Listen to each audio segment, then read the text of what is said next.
ಸಕ್ಕರೆ ಸಚಿವ ಶಿವಾನಂದ ಪಾಟೀಲ್ ಅವರು ಈಗ ರಾಜ್ಯದ ರೈತರ ಒಂದು ವಿರೋಧಕ್ಕೆ ಕಾರಣ. ನನಗೆ ಅದ್ರ ಬಗ್ಗೆ ಏನು ಗೊತ್ತಿಲ್ಲ ಸರ್. ಇನ್ನೊಂದು ಈಗ ರಾಜ್ಯ ರಾಜಕಾರಣದ ಬಗ್ಗೆ ಮಾತಾಡಬೇಕಾದ್ರೆ ಈಗ ಅಲ್ಲ ಸರ್, ಇವರು ಏನಂದರೆ ಮುಖ್ಯಮಂತ್ರಿಗಳಾಗಿರಲಿ ಈ ರಾಜ್ಯ ಸರ್ಕಾರ ಒಂದು ಮಾತನ್ನು ಹೇಳ್ತಾ ಇದೆ, ಕೇಂದ್ರ ಸರ್ಕಾರದವರು ಅನುದಾನವನ್ನು ಕೊಡ್ತಾ ಇಲ್ಲ ಅಂದರೆ ಈಗ ಇಷ್ಟೇ ತನಕ ಒಳಗಡೆ ಕೂತ್ಕೊಂಡಾಗ ಹೇಳಿದ್ನಲ್ಲ ನಾನು ಅದನ್ನು.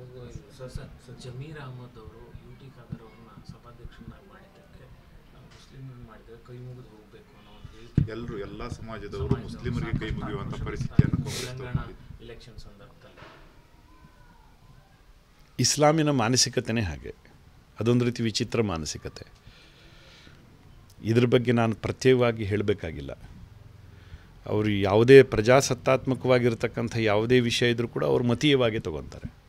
ಅದು ಅವರಿಗೆ ಸಿಕ್ಕಿರ್ತಕ್ಕಂಥ ಸಂಸ್ಕಾರ, ಅದು ಅವ್ರು ನಡ್ಕೊಂಬಂದಿರೋ ದಾರಿ. ಅದು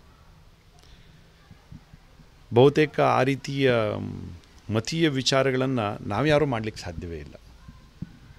ಅವರವರ ಸ್ವಭಾವಕ್ಕೆ ತಕ್ಕಂತೆ, ಅವರವರ ಯೋಗ್ಯತೆಗೆ ತಕ್ಕಂತೆ ಅವ್ರು ಹೇಳಿರ್ತಾರೆ ಅಷ್ಟೇ.